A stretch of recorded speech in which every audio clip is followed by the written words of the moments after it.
Boa noite a todos. Boa noite, boa noite.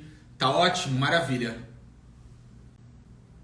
Tá ótimo, tava virando aqui para ler, mas deu certo. Bom, então se o som tá ótimo, a gente começa. Então hoje nós estamos aqui para o nosso 14º culto de Evangelho no Lar. Nós estamos muito felizes com essa caminhada que a gente tem feito aqui. Como nós comentamos na semana passada, nós, graças a Deus, conseguimos terminar todo o capítulo 7 do Evangelho segundo o Espiritismo. E hoje nós estamos abrindo aqui o capítulo 8. Bem-aventurados os que têm o coração puro. Como vocês estão vendo, né? Tá na horizontal. E aí vocês vão virando aí, que eu acho que dá certo. Ele não vai... O Instagram ele não fica mudando, mesmo que o rotativo do celular esteja ligado. É só vocês virarem que vocês vão conseguir assistir de uma forma bem adequada e mais confortável.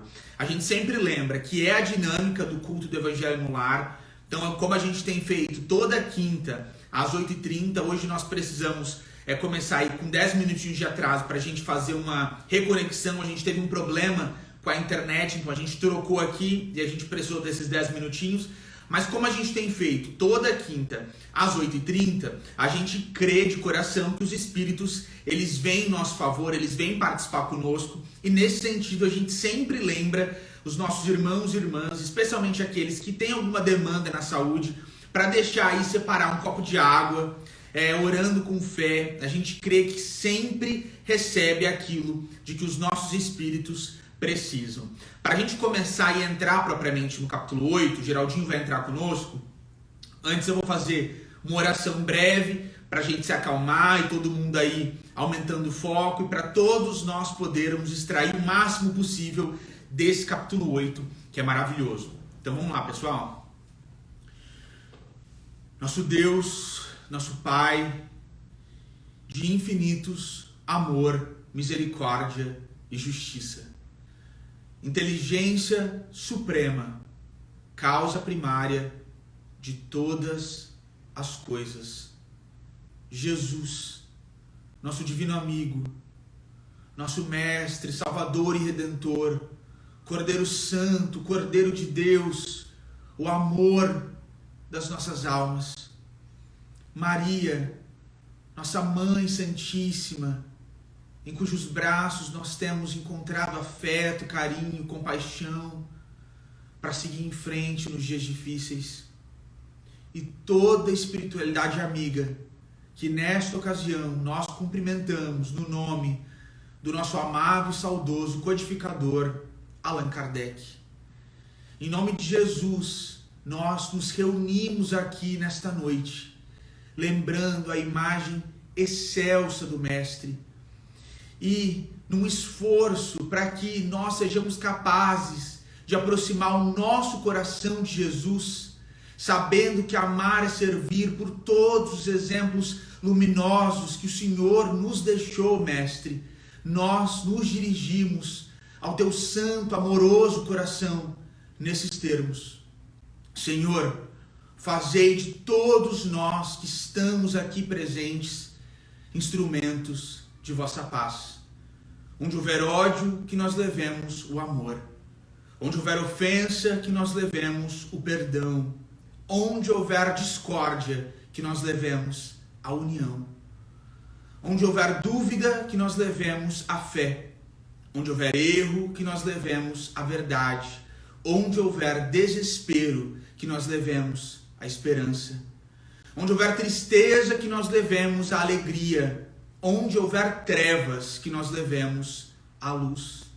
Ó Mestre, fazei com que todos nós que estamos aqui, ansiosos pela Tua presença, procuremos mais consolar que sermos consolados, compreender que sermos compreendidos, amar que sermos amados. Pois é dando que se recebe, perdoando que se é perdoado, e é morrendo que se vive para a vida eterna. Nós te amamos, Jesus, e o desejo absoluto e supremo das nossas almas na noite de hoje é registrar o teu Espírito, é sentir que o Senhor está próximo de nós, porque, como nós sempre dizemos, Mestre, tudo que nós fazemos A nossa maior correria nesse mundo, nosso esforço é para que os nossos corações batam próximos do teu coração. Nós sabemos, Jesus, que nesse mundo nós enfrentaremos dias difíceis, de lutas, as dores mais acerbas, mas nós cremos que o teu nome é o alívio para tudo isso. Nós cremos, Mestre, que com o Senhor todo jugo é suave e todo fardo é leve. E nesse sentido, Jesus, crendo que o teu nome é uma esperança que nunca se apaga, nós pedimos com muita humildade, mas com muita também fé, Mestre, para que todos os nossos irmãos e irmãs que nesta noite padecem os sofrimentos mais atrozes, especialmente, como nós sempre dizemos, as mães que perderam seus filhos, os nossos irmãos e irmãs que estão doentes, os nossos irmãos e irmãs que se encontram nas ruas ansiosos pelo pão e pela água, que todos eles, nessa hora, Jesus, se lembrem do teu nome, e em se lembrando do teu nome, eles se lembrem, Jesus, que tudo passa. Céu e terra passarão, mas o teu nome é para sempre. No teu nome nós temos encontrado esperança, Mestre, para seguir em frente nos nossos dias mais difíceis, e nós cremos que nós vamos continuar no teu nome, encontrando tudo aquilo de que nós precisamos nesse mundo, porque o Senhor traz para todos nós a verdadeira água, a água viva que mata a nossa sede para sempre, que mata a sede do nosso espírito. Nós estamos aqui, Mestre, nesta noite, no esforço do Evangelho, pedindo para que o Senhor abençoe o nosso empreendimento, para que hoje, adquirindo mais conhecimento, introduzindo isso no nosso dia a dia, nós sejamos capazes de dar mais um passo em direção ao teu abraço. Nós ansiamos muito por isso, Jesus. Nós te amamos, Mestre, e pedimos para que o Senhor sempre esteja conosco, para que nunca nos falte trabalho na tua santa seara cristã, e para que nunca nos falte uma atitude mental que nos torne capazes de realizar todo e qualquer trabalho a nós confiado. Seja conosco hoje, Jesus. Esteja presente aqui conosco. Nós te amamos. Que assim seja. Que assim seja. Graças a Deus. Bom, pessoal, o Geraldinho vai começar hoje conosco o capítulo 8 do Evangelho segundo o Espiritismo. Bom, o capítulo 8, como vocês sabem, tem o título Bem-aventurados os que têm puro o coração. O capítulo 8 do Evangelho segundo o Espiritismo, publicado por Allan Kardec em Paris em 1864, é o terceiro livro da codificação espírita, que vai justamente nos apresentar a moral e a ética do Cristo como a religião espírita, a religião do amor e da sabedoria universais, que todos podemos seguir em espírito e em verdade. E existem os seguintes subitens nesse capítulo: deixai vir a mim as criancinhas, pecado por pensamento, adultério, verdadeira pureza, mãos não lavadas, escândalos. Se a vossa mão é motivo de escândalo, cortai-a. E nas instruções dos Espíritos, deixai vir a mim as criancinhas, e bem-aventurados os que têm fechados os olhos. Esses são os temas que Allan Kardec escolheu da Boa Nova do Cristo, do Novo Testamento de Jesus Cristo, incluindo aí os seus comentários, que foram naturalmente intuídos pelos espíritos superiores, pelo Espírito da Verdade, em nome do próprio Jesus. Então, como primeiro item do capítulo 8, vamos entrar no tema Deixai vir a mim as criancinhas. O primeiro está no Evangelho de Mateus, capítulo 5, versículo 8, em que Jesus disse: bem-aventurados os que têm puro o coração, porque verão a Deus. O segundo item que está no Evangelho de Marcos, capítulo 10, versículos 13 a 16, em que está expresso: apresentaram-lhe então algumas crianças, a fim de que ele as tocasse. E, como seus discípulos afastassem com palavras ásperas os que as apresentavam, Jesus, vendo isso, zangou-se e lhes disse: deixai que venham a mim as criancinhas, e não as impeçais, porque o reino dos céus é para os que se assemelham a elas.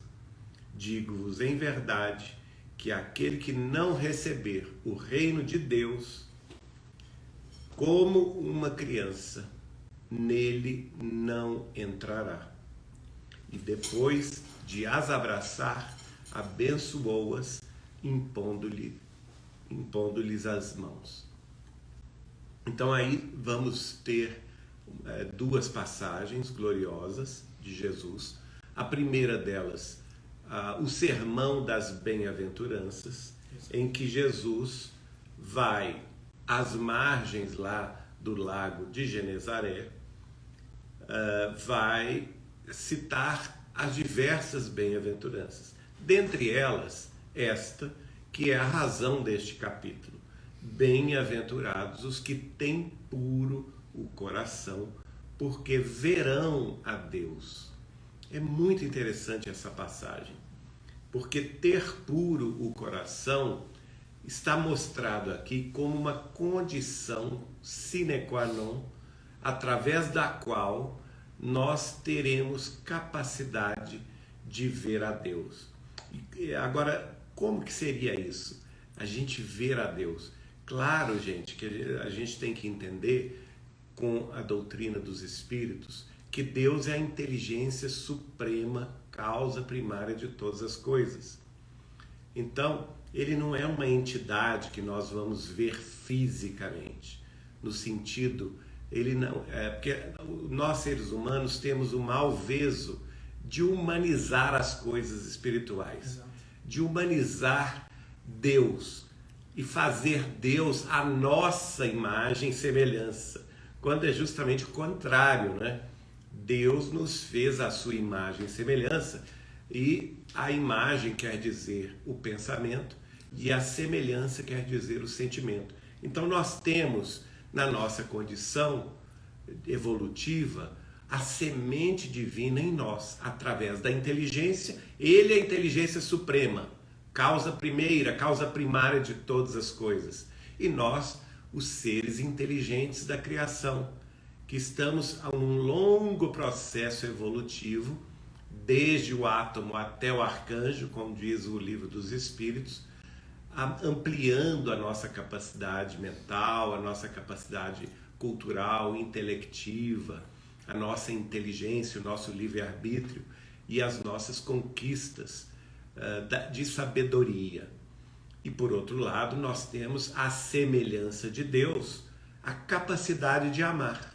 Claro que nós não vamos amar como Deus, mas temos a capacidade de amar aquilo que está ao nosso redor. Temos capacidade de amar a natureza, amar a terra que nos abrigou nesta vida, amar os nossos animaizinhos domésticos, as nossas plantas, amar a nossa família, não é, mais direta, e também a família espiritual, aqueles com os quais nós nos sintonizamos, e assim sucessivamente. Posso? Pois não. Pessoal, olha que interessante essa parte aqui das bem-aventuranças, né? Bem-aventurados os que têm o coração puro, porque verão a Deus. O João Evangelista, ele define Deus na sua epístola como sendo o amor. Então ele fala: quem não ama não conhece a Deus, porque Deus é amor. Aqui a gente tem o próprio Cristo dizendo que os que têm o coração puro verão a Deus. Lá na questão 10 do Livro dos Espíritos, os espíritos superiores nos dizem que nós não temos sentidos para entender a natureza íntima de Deus. Então, olha que dica importante Jesus nos traz nesse processo de evolução para nós um dia entendermos Deus. Uma coisa, pelas palavras do próprio Cristo, a gente sabe: a gente vai ter que ter o coração puro. E talvez nesse estágio do coração puro, entendendo o que é o amor e também amando mais, a gente abra esse sentido que falta para a gente entender a natureza íntima de Deus. Passa. Exatamente. E aí, gente, a gente vai ver o seguinte: a pureza de coração está relacionada diretamente ao sentimento. Está diretamente relacionada à capacidade de amar. Então, todos nós, eu acho que já experimentamos isso quando nós amamos as pequenas coisas da vida, um pôr do sol que a gente admira, né? A noite estrelada que nos engrandece de admiração sobre a extensão do universo, e muitas vezes entramos num estado de êxtase espiritual, contemplando as maravilhas da natureza, por exemplo, quando amamos os nossos animaizinhos domésticos, com aquela pureza através da qual eles se aproximam de nós e nos encantam, não é? Sem falar, obviamente, no amor das almas gêmeas que se encontram, no amor em família, dos pais e mães para com seus filhos e vice-versa, e assim sucessivamente. Então, nesses momentos de profundo amor, quando você realmente ama, você está despido de exigências, você está despido de desconfianças, você está amando com pureza. E neste momento você sente Deus, você vê a Deus, não é? Você tem condição de se maravilhar com Deus através do amor que você sinta. É nosso pensamento. E aí o segundo trecho é o que fala das criancinhas, que tem a ver... É claro que Kardec não escolheu esses dois trechos aleatoriamente, ele quis vincular uma coisa à outra, e Jesus vai dizer que venham a mim, deixai que venham a mim as criancinhas, né, e não as impeçais, porque o reino dos céus é para os que se assemelham a elas. Ora, então é novamente um tópico de pureza. O que Jesus estava querendo dizer com isso? As crianças na terra, no mundo terrestre, são mesmo esse toque de pureza. Elas chegam no mundo com a mente zerada, esquecidas do passado multimilenar, né? Quando nós encarnamos, Deus nos dá essa condição, esta bênção de esquecer o passado culposo ou delituoso de sucessivas encarnações, para que a gente nasça numa família e tenha condição de começar do zero, se reerguer através do amor de família, através das afinidades que se estabelecem nas amizades, na família espiritual, nos estudos e assim sucessivamente. E com isso, assemelhar-se às crianças, Jesus novamente está nos convidando a estarmos abertos, sem preconceitos, sem exigências, não é? A conhecer, a buscar, porque a criança é a primeira coisa que ela quer fazer é conhecer o mundo à sua volta. E ela pergunta o porquê, ela quer entender como funcionam as coisas, ela está aberta ao conhecimento. Ela pergunta para a mãe, ela pergunta para o pai, para os irmãos mais velhos, para os amiguinhos da escola, para a professora da escola. A mente, o coração dela não tem preconceitos. Ela está aberta ao conhecimento, ela está aberta ao amor. E assim também Jesus fala, para que a gente entenda o reino de Deus ou o reino dos céus, é preciso que a gente esteja assim, com o coração aberto, como as crianças. Então, digo-vos em verdade, que aquele que não receber o reino de Deus como uma criança, ou seja, o que é o reino? O que Jesus quer dizer com receber o reino de Deus? É receber a boa nova que ele estava trazendo. porque Ele é a grande resposta dos céus à terra.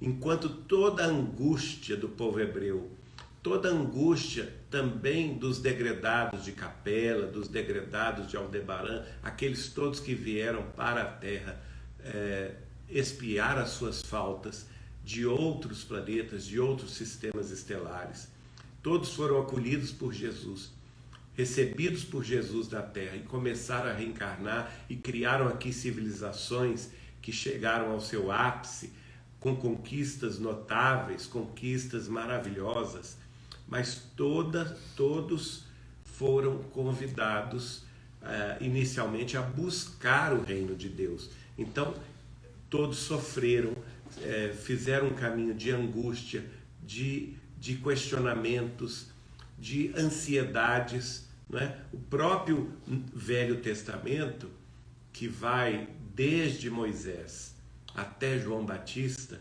e ele vai nos mostrar justamente todo aquele anseio do povo hebreu pelas respostas celestes às suas profundas indagações filosóficas.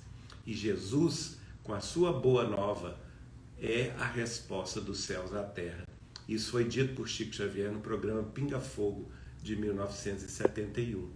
Então ele estava querendo dizer justamente isso, que todos nós, quando recebemos a boa nova do seu evangelho de amor e sabedoria, dentro da simplicidade, dentro da boa vontade de aprendizado, dentro de uma abertura de coração e de uma abertura mental, como as crianças têm para com as novidades, não é? Lembrando que o próprio evangelho é chamado de boa nova. Então é uma novidade excelente.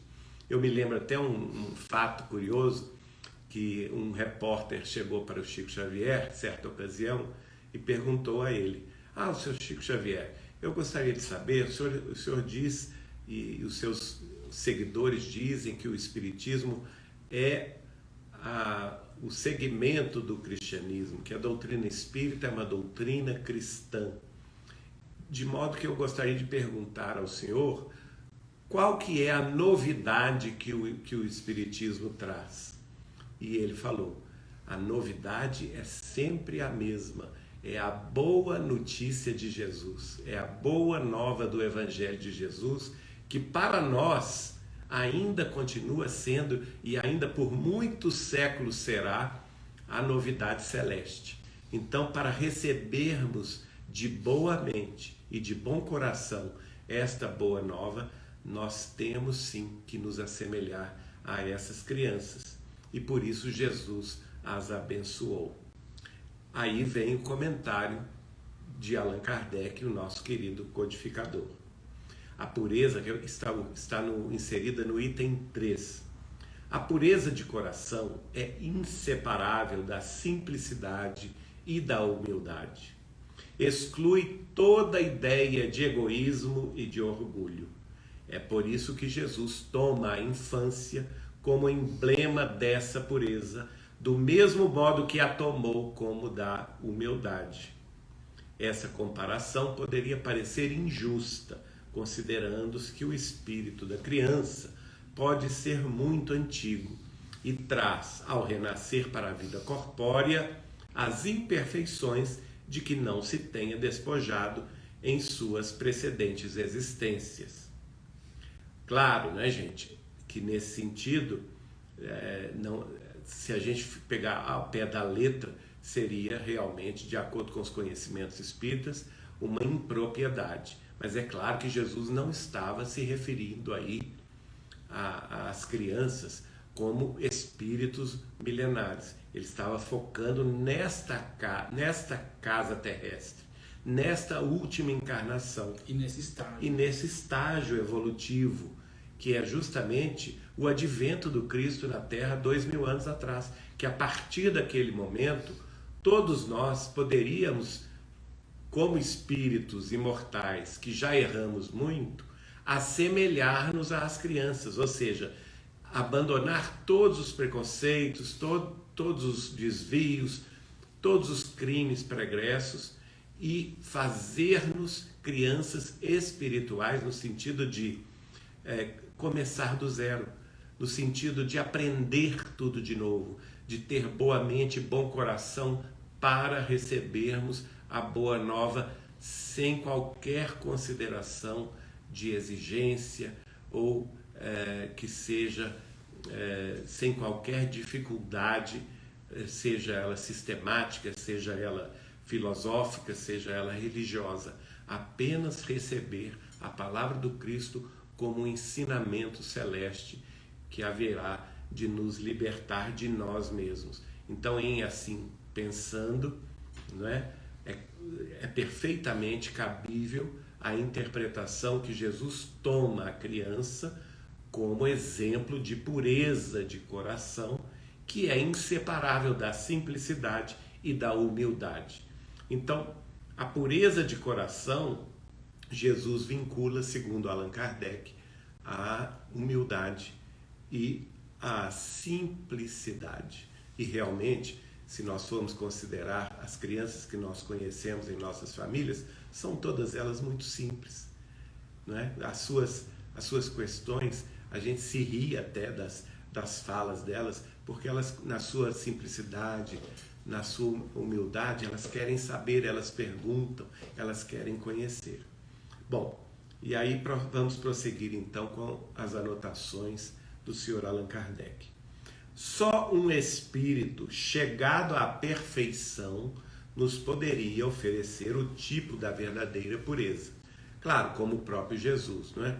Mas aqui, Jesus não se ocupou disto porque ele não queria colocar uma coisa inatingível.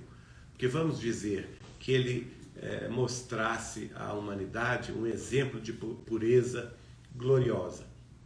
Ora, nós, pela nossa própria imperfeição, teríamos dificuldades de nos associar mentalmente a essa figura de pureza, porque seria algo ainda inatingível.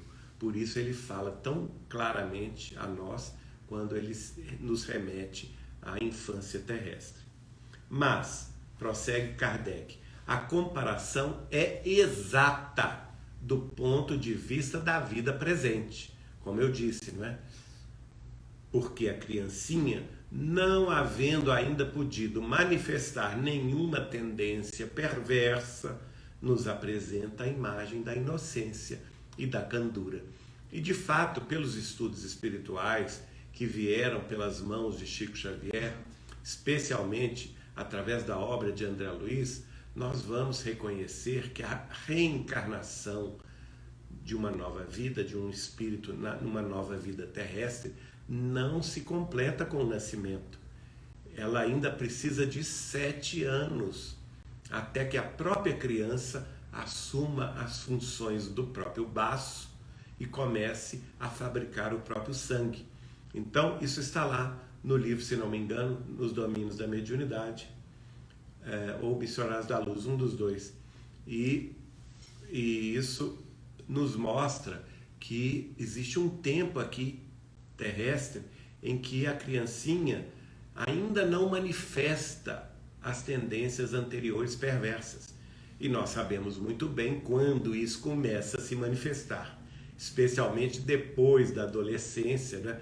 Aliás, a gente brincava com Chico Xavier sobre a adolescência, contando um ou outro caso de família, e ele falava conosco, adolescência às vezes pode se chamar aborrecência, porque justamente o momento em que o espírito, já com a sua bagagem pregressa, começa a assumir a sua verdadeira personalidade no novo corpo e começa a entrar em atrito familiar. Por isso é a aborrecência que o Chico fez menção, né? Começa a brigar com a mãe, com o pai, começa a se achar o tal, e logo em seguida vem a juventude, que muitas vezes, se essa criança não teve uma orientação ética, moral e religiosa desde o berço, porque evangelização infantil deve ser feita desde o ventre materno, desde o ventre materno, antes da reencarnação. antes do nascimento, melhor dizendo, né? E principalmente depois que nasce, se a criança não é amparada nos aspectos dos estudos morais, das leis morais que o Espiritismo tão bem explica, as leis morais do Cristo, a ética moral cristã, ou mesmo não se limitando ao Espiritismo, dentro das escolas religiosas muito dignas, né, dentro do cristianismo, ou até mesmo fora dele, se a família não assambarca essa responsabilidade e transmite essas noções de valor éticos e morais para a sua infância querida, provavelmente nós veremos aí uma adolescência problemática e uma juventude desviada, não é? Que pode levar o jovem a tomar caminhos de vícios, de crimes, e que pode fazê-lo, ao invés de melhorar-se nesta vida, recuperar as intercorrências negativas de seu passado delituoso, não é? Por isso que isso vai acontecer mais tarde. Na infância, na primeira infância, isso não ocorre. Até os 7 anos, nós vamos ver que nós podemos sim considerar que a criança está zerada ali. Ela ainda não manifesta nenhuma tendência perversa e mais se assemelha ou nos apresenta o símbolo da própria infância como sendo da inocência e da candura. Posso só? Pessoal, essa inocência, essa candura, o Espírito Clarencio no livro Ação e Reação explica que são presentes de Deus.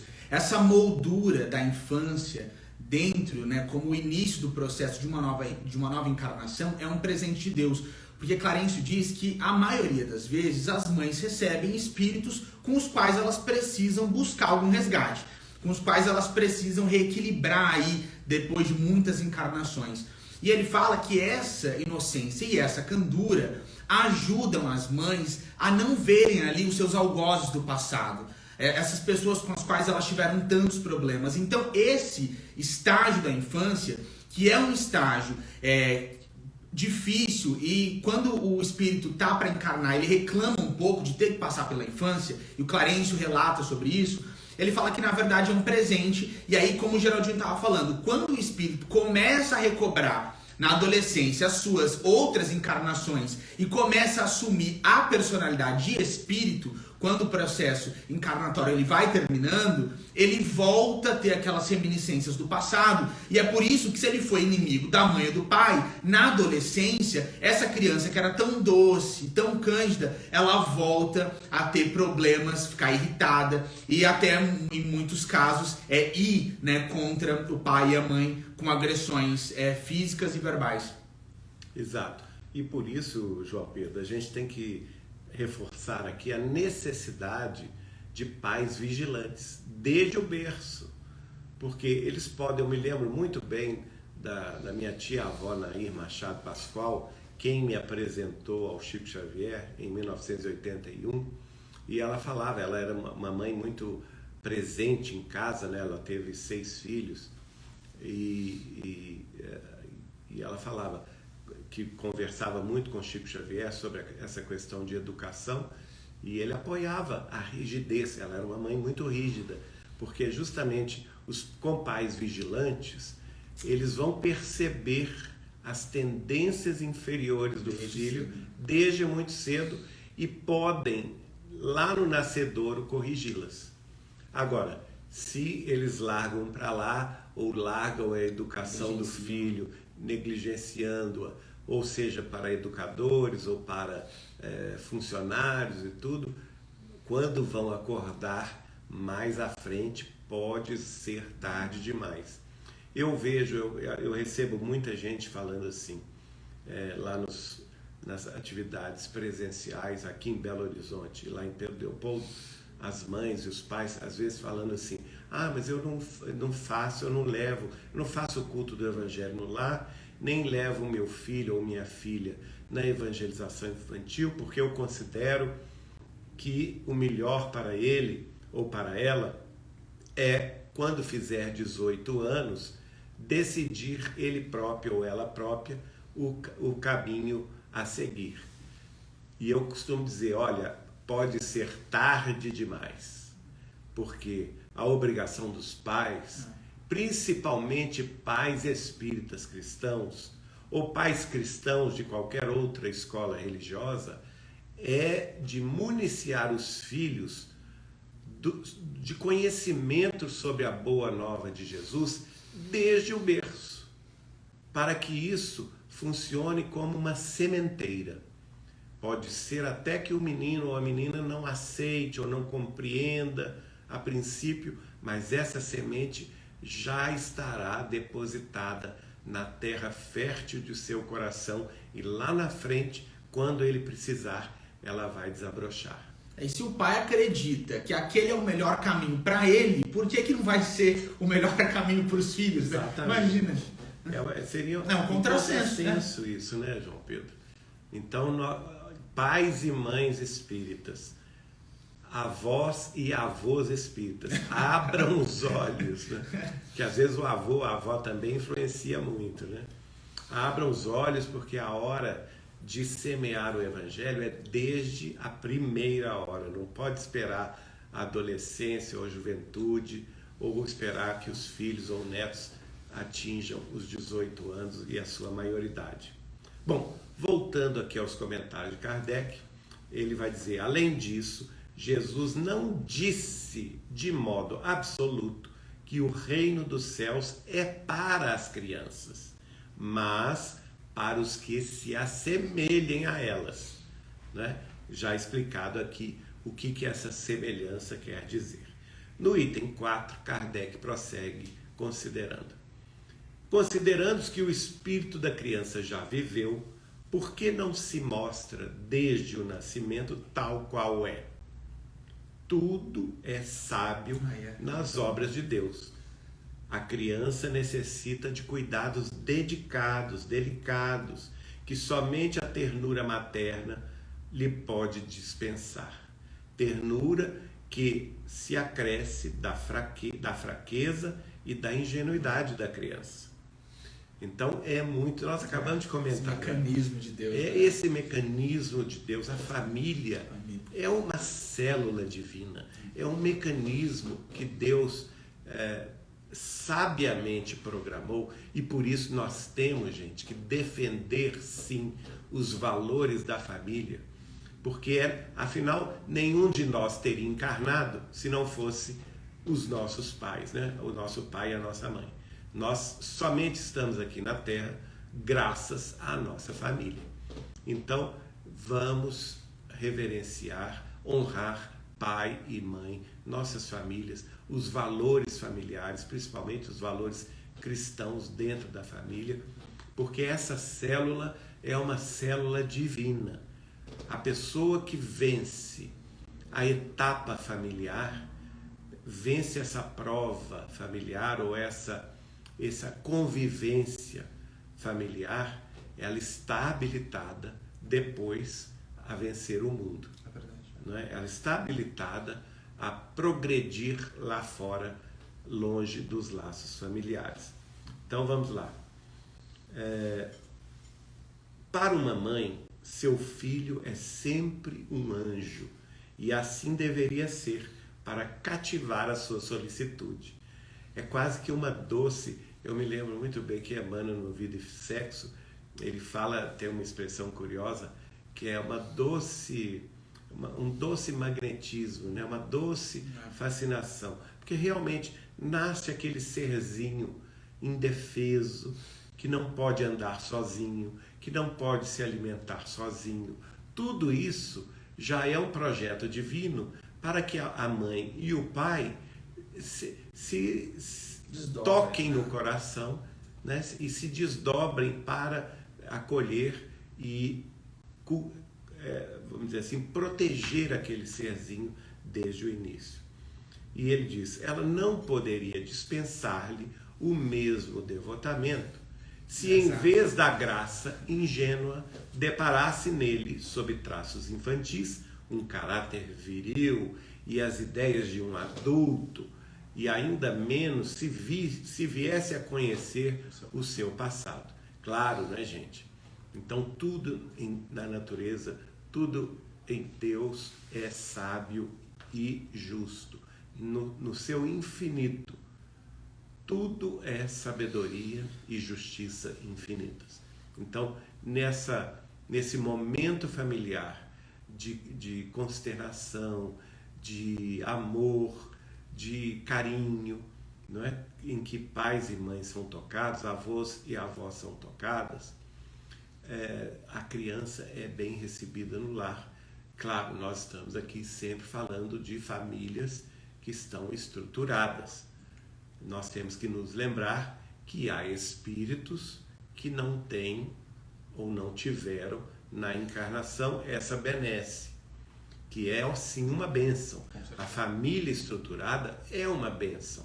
Aí alguém poderia dizer, mas no meu caso não foi assim, porque eu fui enjeitado, ou eu fui desprezado pela minha mãe ou pelo meu pai, né? Isso às vezes acontece, mas aí é um caso que nós podemos considerar tendo em vista dívidas pretéritas que estão na conta do reajuste, não é? Aqui nós estamos falando, naturalmente, Kardec está se referindo às famílias ajustadas, às famílias que estão num caminho de regeneração. É necessário, prossegue Kardec, aliás, que a atividade do princípio inteligente seja proporcional à fraqueza do corpo, que não poderia resistir a uma atividade muito grande do espírito, como se vê em indivíduos muito precoces. É por isso que o espírito, ao se aproximar da reencarnação, entra em estado de perturbação e perde pouco a pouco a consciência de si mesmo, ficando por certo tempo numa espécie de sono, durante o qual todas as suas faculdades permanecem em estado latente. É necessário esse estado de transição para que o espírito tenha um novo ponto de partida e para que esqueça em sua nova existência terrestre tudo aquilo que a possa entravar. Só voltando um pouco aqui no que Kardec diz, olha que interessante essa frase. É necessário que a atividade do princípio inteligente seja proporcional à fraqueza do corpo. Ora, nós podemos depreender dessa frase de Kardec uma série de considerações muito importantes e válidas para a tarefa da educação terrestre. Então, gente, à criança, ao bebê, se dá leite, não se dá uma feijoada, não é? A mesma coisa, você dá água e não pode dar um refrigerante ou uma bebida mais excitante. Tudo respeita o equilíbrio. Então, a criança, ela não pode, naturalmente, ser municiada de assuntos que dizem respeito aos adultos. Ela precisa ser protegida na sua inocência, na sua infância, pelos pais, pelos mestres, professoras, pelos avós. Não se antecipa à criança problemas e sofrimentos, ou atividades, ou experiências que serão deste espírito depois que ele atingir a fase da puberdade, da adolescência, da juventude e da madureza. Isso é uma questão de lógica, de bom senso, que está faltando muito em nossa sociedade ultimamente. Então é muito bom nós ouvirmos de Kardec isso, não é? Que tudo depende do ponto de vista da fraqueza daquele corpo, e à medida que aquele corpinho vai crescendo, a sua capacidade, vejam bem, a criança entra na escola, de princípio ela vai ter aqueles movimentos lúdicos de aprender com a professora em brinquedos, em referências, mais lúdicas, mas depois ela se candidata a novos conhecimentos no banco escolar, ela é exigido dela mais estudo, provas, não é? E assim o corpo vai crescendo, a capacidade mental, intelectual e cultural vai desabrochando e ela vai seguindo passo a passo até atingir a adolescência, depois a juventude e depois, desde o jardim da infância até a universidade, nós vamos ver aí o espírito assumindo de volta as rédeas da sua própria condução, da condição da própria vida, mas de uma forma renovada pelas influências que ele teve da família ajustada e também de uma boa escola, de um bom mestre, de uma boa professora. Bom, aí o seu passado, diz Kardec, no entanto, passado da criança, não é? No entanto, reage sobre ele, renasce melhor, mais forte, moral e intelectualmente, sustentado e secundado pela intuição que conserva da experiência adquirida. Então,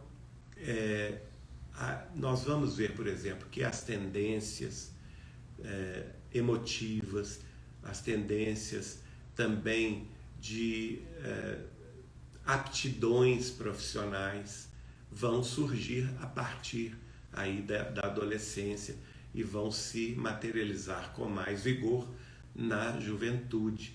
E esse espírito, já assumindo a condição da própria vida, vai ter mais noção, vamos dizer assim, do que ele pode fazer com as suas tendências pretéritas na nova encarnação.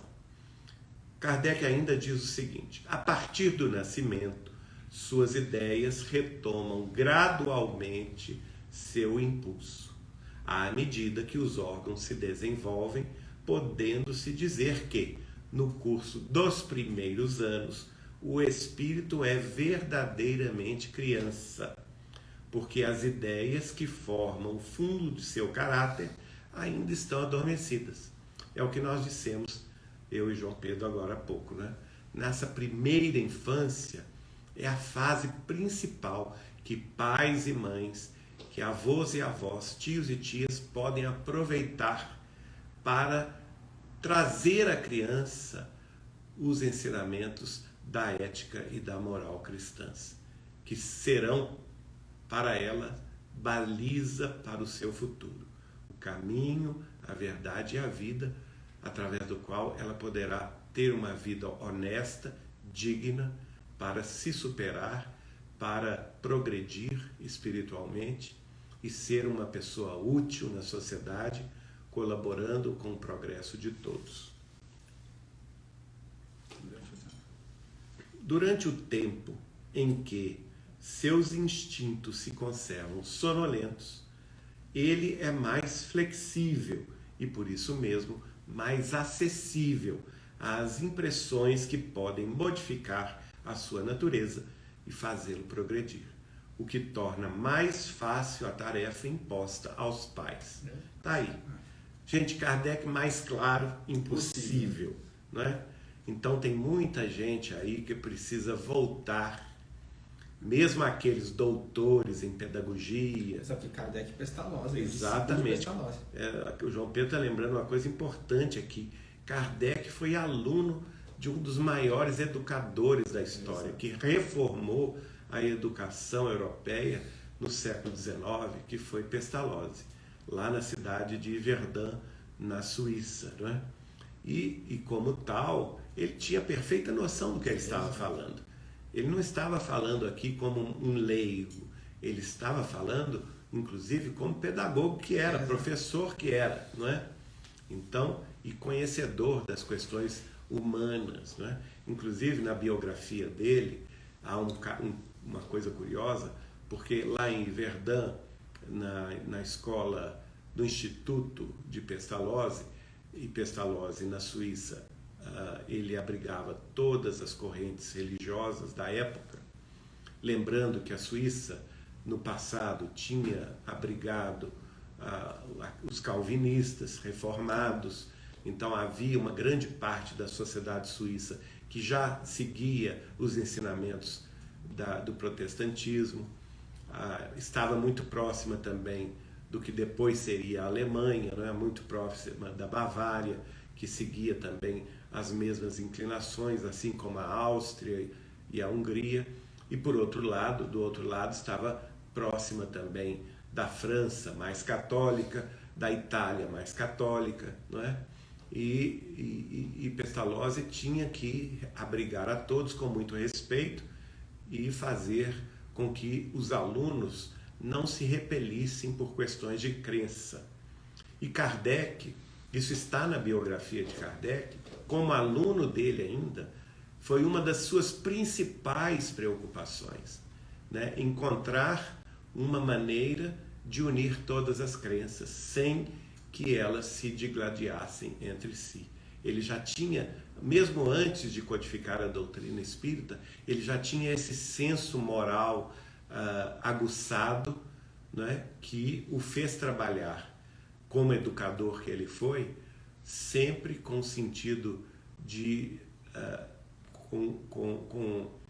o senso moral apurado e o bom senso de abraçar todas as religiões cristãs da época com as quais ele convivia desde Lyon até Paris, mas com respeito mútuo a todas as correntes interpretativas do cristianismo. E ele fez, durante o seu estudo com Pestalozzi, esse propósito de achar entre todas elas aquilo que as unia e não aquilo que as separava.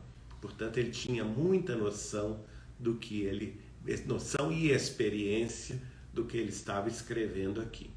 Por fim, terminando aqui a nossa colaboração, Kardec termina o seu pensamento sobre essa questão da pureza de coração e da criança como símbolo de humildade e simplicidade,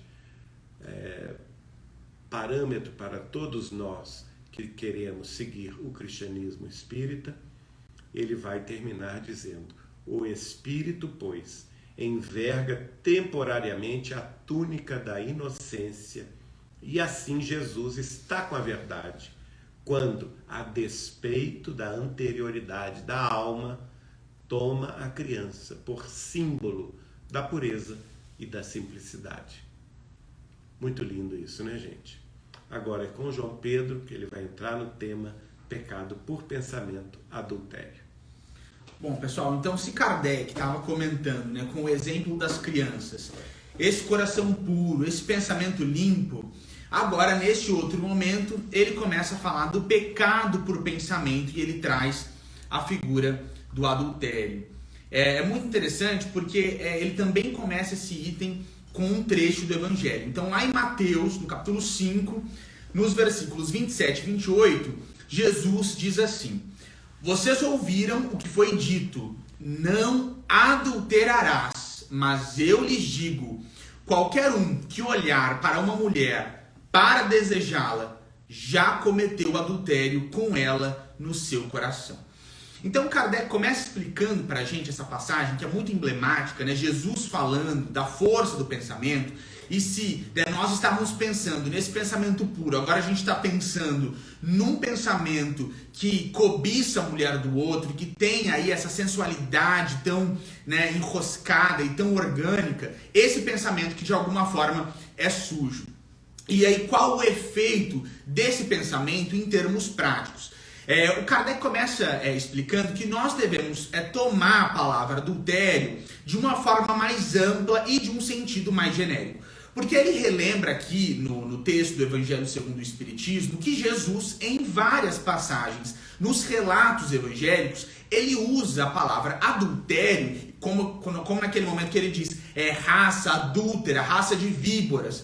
Quando ele fala aquilo, ele usa o adultério como essa significação do pensamento sujo, né? Desse pensamento que está aí deturpado, que não está caminhando da forma como deveria. Porque Kardec, no livro dos médiuns, define pensamento como sendo o espírito encarnado. Então, no final das contas, é um espírito que está corrompido e com valor moral deturpado. Kardec fala que a verdadeira pureza, né, ela não está nos atos, mas no pensamento, porque aquele que tem o coração puro, como o Geraldinho estava falando anteriormente, entendo o coração puro, essa pessoa nem vai pensar no mal. Esse pensamento mal, ele não vai ser inerente a quem tem o coração puro. Porque, como a gente já disse, o pensamento é atributo do espírito, ao ponto de Kardec, no livro dos médiuns, dizer que pensamento é o espírito encarnado. E aí Kardec nos chama para a principal reflexão desse item. Ele pergunta se nós sofreremos as consequências de um pensamento mal, mesmo quando, né, ele não tenha produzido qualquer efeito. E aí a gente precisa entrar nesse ponto aqui, pessoal, na questão da força da mente. Né? Como nós sabemos, a mente ela não é um atributo do cérebro, ela é um atributo do espírito, é o espírito que tem a mente. Inclusive, hoje nos estudos, né, da neurociência, e qualquer livro de programação neurolinguística, em todos esses livros de meditação, é muito interessante porque um questionamento, né, que as pessoas, que os médicos e até os psicólogos que escrevem essas obras trazem pra gente, é que quando eles abrem, né, quando os profissionais da saúde abrem o cérebro de uma pessoa, ele encontra ali, né, uma infinidade de coisas, de nervos, ele tem muita coisa material. Agora, aquele cheiro de chocolate, aquela lembrança do bolo da avó, a lembrança da pessoa amada, tudo que é atributo da mente não se encontra no cérebro. Quando a gente abre a caixa craniana, nada disso está lá. Que é a prova de que a mente ela é esse algo a mais que nós espíritas sabemos ser o espírito. E aí, quando a gente pensa na força da mente, e aí a gente pensa, nossa, mas eu tive um pensamento ruim, eu vou ter que pagar por ele? Esse pensamento ruim que eu não coloquei em prática, então a gente pensa assim, a pessoa ela pensou o mal da outra, ela queria dar uma surra na outra. Ela não materializou isso, ela não foi lá e deu uma surra, mas ela pensou, materializou em termos mentais, ela ficou ali, né, gastando um tempo durante a tarde, durante a noite, durante a manhã, pensando que ela estava dando essa surra na pessoa. Será que esse pensamento ele influencia a vida da outra? Com o arcabouço de conhecimento que nós temos no Espiritismo, a gente sabe que sim. A força da mente, ela é real. Então, uma pessoa que se coloca, se dedica a pensar o mal de outra de forma reiterada, é óbvio que ela vai interferir na vida dessa pessoa, porque ela vai se tornar um obsessor vivo. Porque a obsessão, ela é essa ligação entre espíritos encarnados e desencarnados, ou entre espíritos encarnados e espíritos encarnados. Então, quando a gente pensa, não teve, né, um efeito material, a pessoa não foi lá e bateu na outra, mas isso não significa que algum mal ela não causou a essa outra pessoa. Então é claro, gente, que se ela, de repente, produzir um efeito negativo através da força do pensamento, ela vai ter que resgatar isso. E aí quando a gente pensa, né, como Kardec traz aqui a reflexão, mesmo que ele não tenha produzido qualquer efeito, a gente sabe, Kardec traz isso pra gente, que isso é muito relativo. O efeito pode não ser necessariamente, do exemplo que a gente trouxe, aquela surra, da pessoa levar aquela surra, mas de repente pode ser numa briga com o filho, porque a pessoa tá obsidiada, numa briga com o marido, em bater um carro, em falar coisas que ela não deveria, em ter uma conduta na vida dela desequilibrada, porque ela está com um obsessor encarnado. Óbvio que a culpa ela é proporcional. Então, a pessoa ela vai ter a consciência manchada proporcionalmente ao mal que ela causou, né? Então, quando a gente pensa assim, o mal pelo pensamento foi menor, então essa culpa consciencial ela seria menor, com certeza essa culpa também seria menor e, como a gente está dizendo, absolutamente proporcional ao mal causado. Pode ir. Tem um caso que eu gostaria de lembrar, que está no livro que conta casos de Chico Xavier, lindos casos de Chico Xavier, que é justamente isso. O Ramiro Gama escreve sobre o assunto, ele testemunhou isso no Centro Espírita Luiz Gonzaga de Pedro Leopoldo, quando o Chico recebeu uma senhora passando muito mal, com muita dor de cabeça, e ela não tinha nada, ela tinha ido no médico, o médico não encontrou nada. E então o Dr. Bezerra foi, através do Chico, deu um passe naquela criatura. e depois falou com o Chico, não, Chico, o que ela teve é uma desavença com o marido, não é? E embora ele não tivesse levantado a mão contra ela ou feito qualquer coisa no sentido verbal com ela, o pensamento dele de raiva, de ódio da esposa pela desavença à vida, foi para ela mesmo que um raio. Ela literalmente apanhou, entre aspas, do pensamento do marido, e esse apanhar virou a dor de cabeça, que os espíritos então desfizeram com o passe e com a oração lá no Centro Espírita Luiz Gonzaga de Pedro Leopoldo. Pessoal, esse caso que o Geraldinho lembrou é muito interessante. Eu também lembrei dele agora que o Geraldinho trouxe. Eu não tinha pensado na hora que eu estava lendo o Evangelho, mas eu lembrei desse caso agora. É interessante porque o Chico conta, e o Ramiro Gama relata, que durante a reunião ele viu um fio preto fluídico saindo do ouvido dela. E aí o Chico, conversando com o Dr. Bezerra, isso que o Geraldinho falou, o Dr. Bezerra fala, ele agrediu a esposa em termos fluídicos. Ele não agrediu fisicamente, mas fluidicamente ele teve sim essa agressão contra a esposa. É um caso muito elucidativo realmente. E aí, pessoal, nesse contexto aqui, Kardec traz pra gente, né, essa questão do adultério, que é um tema um tanto quanto espinhoso. E aí, pra gente falar de adultério, né, como a gente tá falando aí do cometer adultério por pensamento, eu pensei que é interessante a gente pensar algumas coisas, né? E a primeira delas é o que porque para haver um adultério tem que haver um compromisso entre duas pessoas, né, que foi ali vilipendiado. Então a gente precisa pensar no que é o casamento na visão espírita. E o Emmanuel, no livro Vida e Sexo, e aí o livro Sexo acaba sendo um grande arcabouço aqui pra gente conhecimento, né, no tema de hoje, o Emmanuel diz que o casamento, obviamente, em termos espirituais, e na visão espírita, ele não vai ser um contrato, né? Porque duas pessoas assinaram um contrato, elas estão casadas.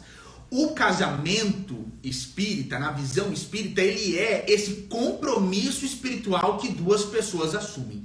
Então, antes de ser material, ele é espiritual. O casamento, ele precisa ser entendido por aqueles que decidem por isso como algo além, né? E no sentido de eu estou me compromissando com fulano porque eu estou também me compromissando comigo mesmo. Então, na visão espírita, não é um compromisso absolutamente circunscrito a essa reciprocidade dos cônjuges, mas há compromisso que a pessoa tem com ela mesma.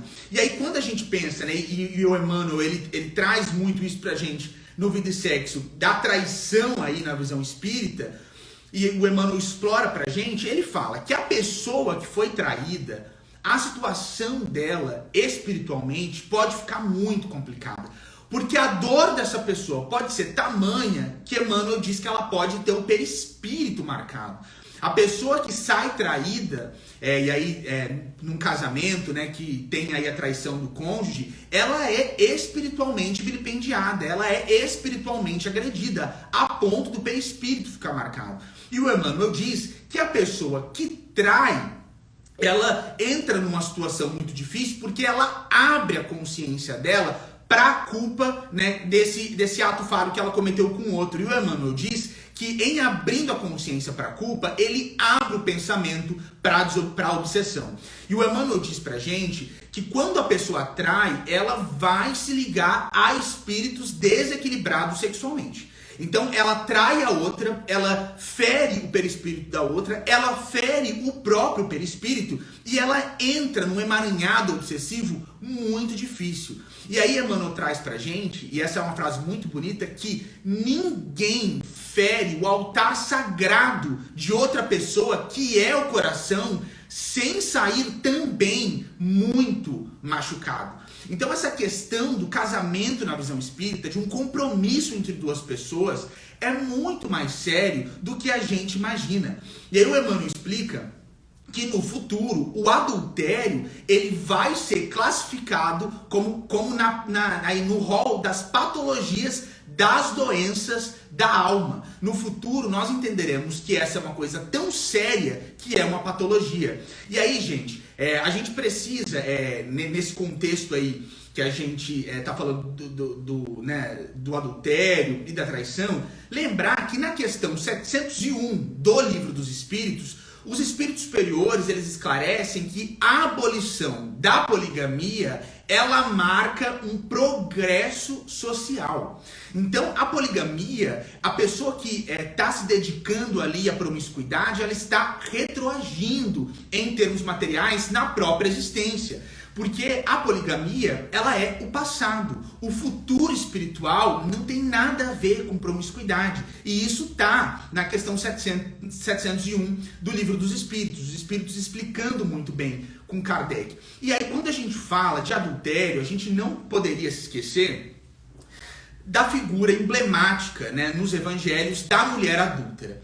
E aí o Emmanuel explica pra gente, a gente está falando ali, né, daquela mulher que tá descrita ali no capítulo 8 do Evangelho de João, né, que ela foi pega em adultério, e aí Jesus lindamente não dá bola para aqueles homens que queriam apedrejá-la, porque a pena jurídica para uma adúltera era a pena de morte pelo apedrejamento.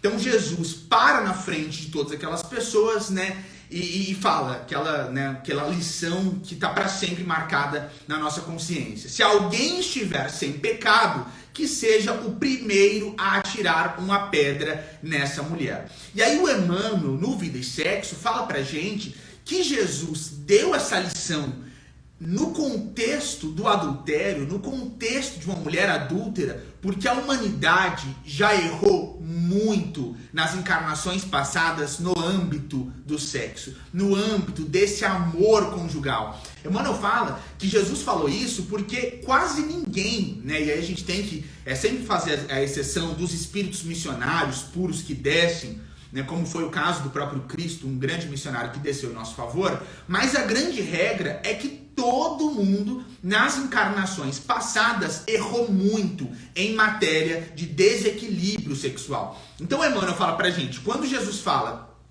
quem estiver sem pecado, atire a primeira pedra, que Jesus está falando, né? Quem verificar no fundo da própria consciência que não errou, tendo em vista essa inclinação tão deteriorada das encarnações passadas, que atire a primeira pedra. Porque todo mundo tem muita culpa no cartório nesse sentido. E aí eu também quero que a gente reflita aqui na questão do adultério, quando a gente pensa ao casamento, que é um compromisso majoritariamente muito difícil. Por quê? A dona Laura, e aí é muito interessante a fala dela para o André Luiz, ainda no Nosso Lar, o primeiro livro da coleção, a dona Laura fala para o André Luiz, quando o André Luiz encontra aquela família de 3, né, 2 mulheres e um homem, né, porque eles estão ali trabalhando num equilíbrio, né, para que eles todos, do Tobias, para que todos eles possam seguir, a dona Laura chama o André Luiz e explica para ele, que em matéria de casamento é muito raro, mas acontece, que 2 almas gêmeas se encontrem. Então a maior felicidade na Terra seria o encontro de 2 almas gêmeas. Mas isso é muito raro. Ela fala que é um pouco mais fácil, mas também muito difícil, que 2 almas muito afins se encontrem. Então ela fala, tem o encontro das almas gêmeas, que é uma maravilha, tem o encontro das almas afins, que também já facilita um pouco a convivência conjugal, mas ela fala que a grande regra do casamento no planeta Terra, do casamento ainda no estágio evolutivo em que nós estamos, é que os cônjuges estejam em processo de resgate. Então, na maioria das vezes, o casamento é um resgate de encarnações passadas. São 2 almas que estão ali tentando se reajustar. Então, é por isso que a gente tem tantos relatos, né, e tantas pessoas que sofrem no âmbito dos casamentos, porque é realmente um processo e uma caminhada muito difícil. E aí, lembrando que Emmanuel traz pra gente, quando a gente está falando de adultério, isso como uma coisa muito séria. Pra gente, ao assumir esse compromisso, não pensar em vilipendiar, em agredir o coração do outro. Porque quem comete adultério vai ter que lidar com uma culpa muito forte. E aí, eu queria terminar aqui falando, ainda nesse contexto do adultério, falando dessa mulher adúltera, que no livro Pontos e Apólogos, o Humberto de Campos, né, que nesse livro assinou como Irmão X, ele traz pra gente uma explicação muito interessante do caso da mulher adúltera. E ele fala pra gente que quando Jesus acalmou aquela multidão e salvou aquela mulher do apedrejamento, uma figura ali evangélica ficou muito irritada. E essa figura é Pedro. O Humberto de Campos conta que Pedro ficou muito irritado com Jesus quando Jesus impediu o apedrejamento daquela mulher. E quando Jesus se afastou da cena toda ali e falou para aquela mulher, vai, não peques mais, Pedro foi ao lado de Jesus reclamando muito. E Humberto de Campos conta que ele falava, mas mestre, uma mulher adúltera, se essa mulher foi pega em adultério, ela merecia o apedrejamento, porque o Senhor, ao perdoar uma mulher adúltera, não estaria dando um mau exemplo para as crianças, não estaria dando um endossamento aí para o adultério, não estaria, em algum termo, tirando a santidade da família. E Humberto de Campos conta que Jesus foi caminhando e ouvindo Pedro com muita calma. Jesus foi caminhando, ouvindo a reclamação de Pedro, e Pedro ali descendo a lenha.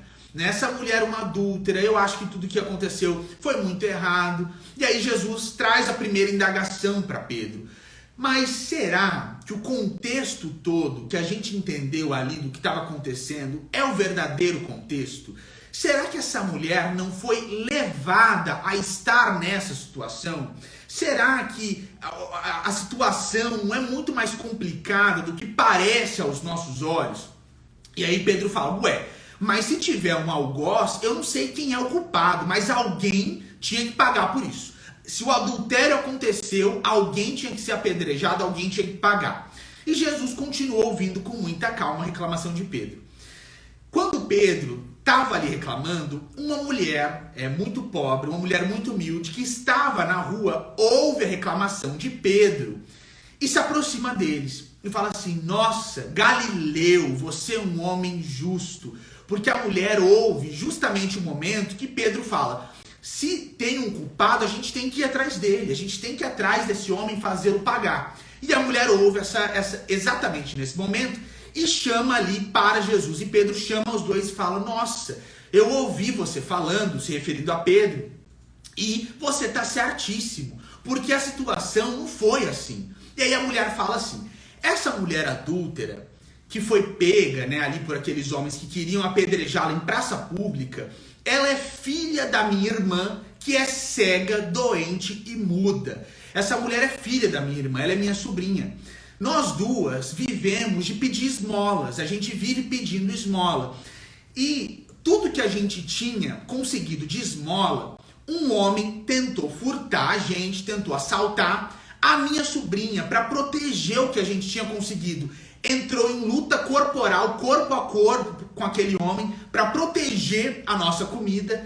E ele, quando ficou muito irritado e perdeu para ela na luta corporal, porque ele sabia que ela não vivia uma vida reta, ele saiu difamando para aqueles homens que ela era uma adúltera e pediu para ele apedrejar a minha sobrinha. E aí Pedro e Jesus ouvem aquela mulher, Pedro fica abismado e fala assim, onde está esse homem que fez isso com a sua sobrinha, que fez isso com a senhora?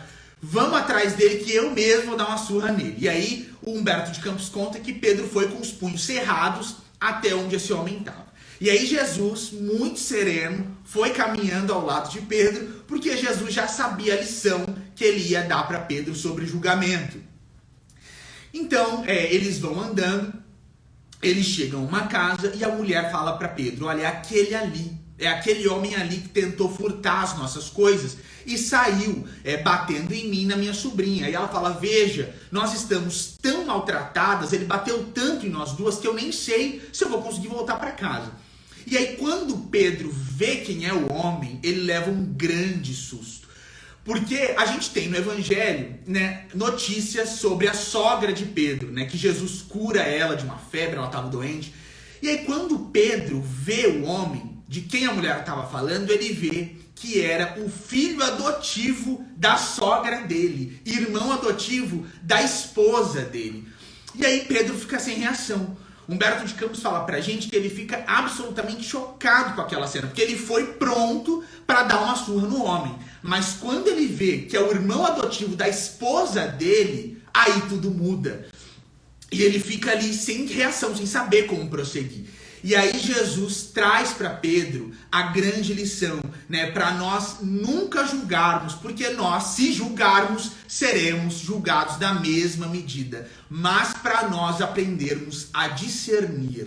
Então, pessoal, quando a gente está tratando do tema de adultério, né, que é um tema muito recorrente na vida de muita gente, a gente precisa, apesar de saber que o adultério é errado, né, que a traição não compensa, a gente precisa saber que jamais nós podemos nos colocar na posição de alguém que vai julgar essas pessoas, que vai julgar alguém que cometeu esse ou aquele ato, que vive assim ou assado. Porque se nós fizermos isso, e aí é a grande questão da ciência espírita, quando nós julgamos, por que nós seremos julgados? Porque em termos de consciência, nós estamos dizendo, eu já aprendi tanto a lei que ela pode cair sobre mim, tanto que eu estou julgando outra pessoa.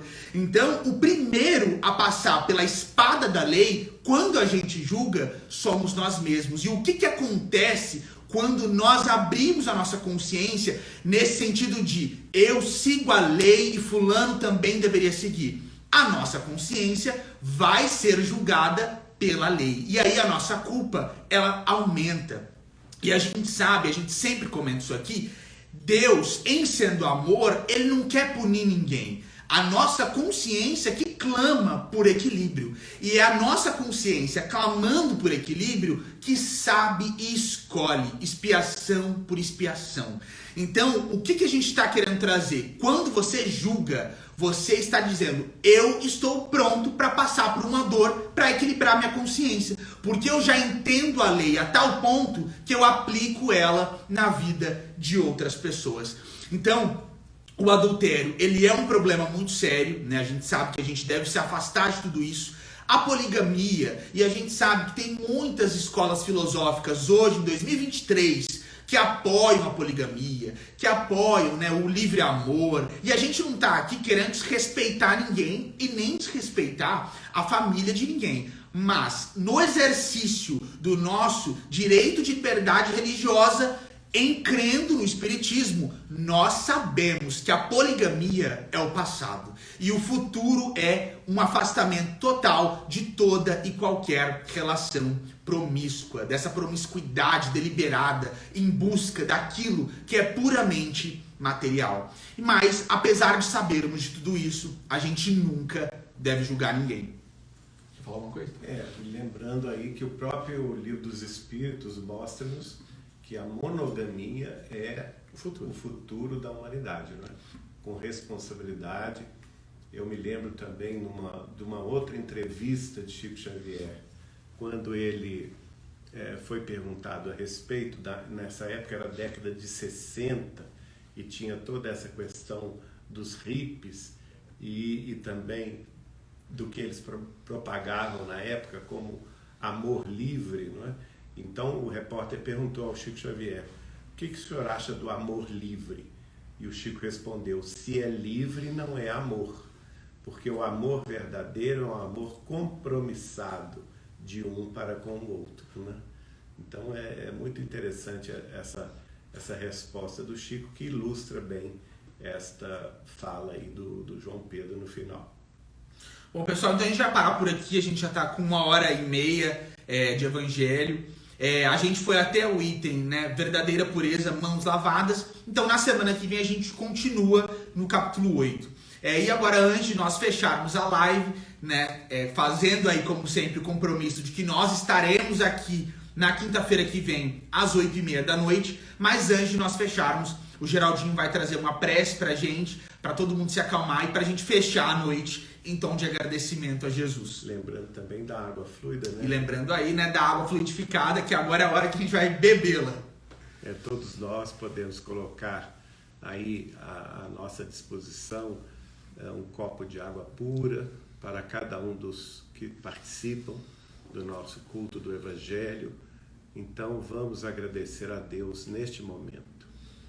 Vamos elevar o nosso pensamento com amor, com gratidão, genuflexos em espírito pela oportunidade gloriosa que podemos ter através da técnica, na internet, a possibilidade de unir os nossos corações em cidades distintas, em estados diferentes e até em outros países. Lembrando aqueles que estão nos hospitais, passando por problemas de saúde, operados ou necessitados de amparo cirúrgico.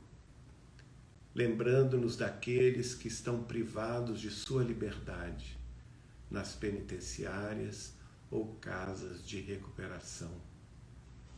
Lembrando também daqueles institutos de recuperação dos problemas mentais. Lembrando também todos os nossos irmãos e irmãs que padecem a provação da fome, da sede, do desamparo na vida pública, sem um teto, sem um agasalho, sem a bênção de um alimento que os possa favorecer na noite de hoje. Lembrando-nos também da infância desvalida, abandonada e, por vezes, relegada à orfandade ou aos orfanatos. Todos são nossos irmãos, todos são filhos de Deus, e neste maio que se inicia, estamos elevando as nossas preces, lembrando a figura excelsa de Nossa Mãe Santíssima, Maria de Nazaré.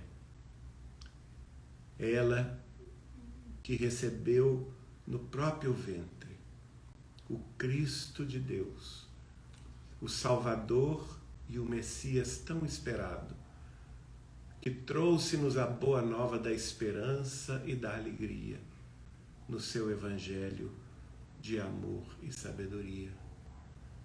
Ela foi mãe de Jesus. E por ser mãe de Jesus, ela é nossa mãe também. Nossa mãe querida, mãe dos desvalidos, mãe dos tristes, mãe dos desesperados e dos aflitos. Aquela que se arrogou a tarefa de socorrer os espíritos suicidas nos vales da sombra da morte. É a ela que recorremos neste instante para amparar a todos esses aqui citados, nos hospitais, nos orfanatos, nas cadeias públicas, na via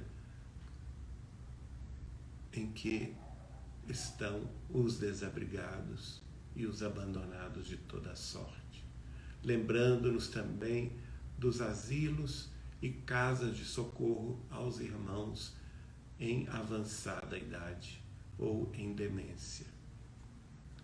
Nossa querida Maria de Nazaré, seja conosco, abençoando este mês de maio, o mês de todas as mães, que tu representas, que possas, Maria querida, amparar-nos neste momento, fluidificar as nossas águas, transmitir-nos com teu manto de esperança e amor, a força e a coragem que todos nós necessitamos para compreender a nossa própria necessidade de pureza de coração, de simplicidade da alma, de humildade do espírito, para nos tornarmos crianças, enfim, no sentido de abraçar a mensagem de teu Filho, nosso Mestre e Senhor, com alegria e paz nos corações,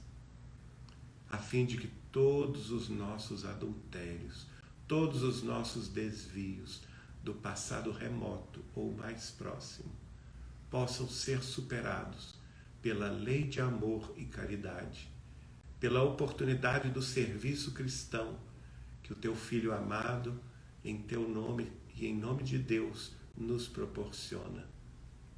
E que este serviço e este trabalho, que cada um de nós poderá sim realizar, junto às nossas famílias, pelos laços de sangue e pelos laços de afinidade espiritual. Que todos nós arregacemos as mangas e nos enchamos de coragem, de perseverança, de fé e esperança para o novo alvorecer. Sabemos, Senhora nossa, que este raiar do novo dia não tarda, e por isso mesmo te pedimos ainda uma vez mais continuidade das tarefas, com força e coragem, com acréscimo de tua misericórdia, para que possamos vencer a madrugada desse novo dia e saudar o sol do amor de Jesus no amanhecer que já vem perto. Que em nome de Deus assim seja.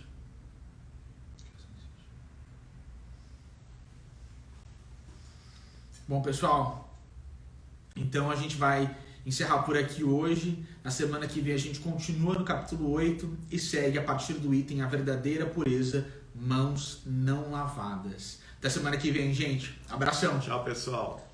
Beijo no coração.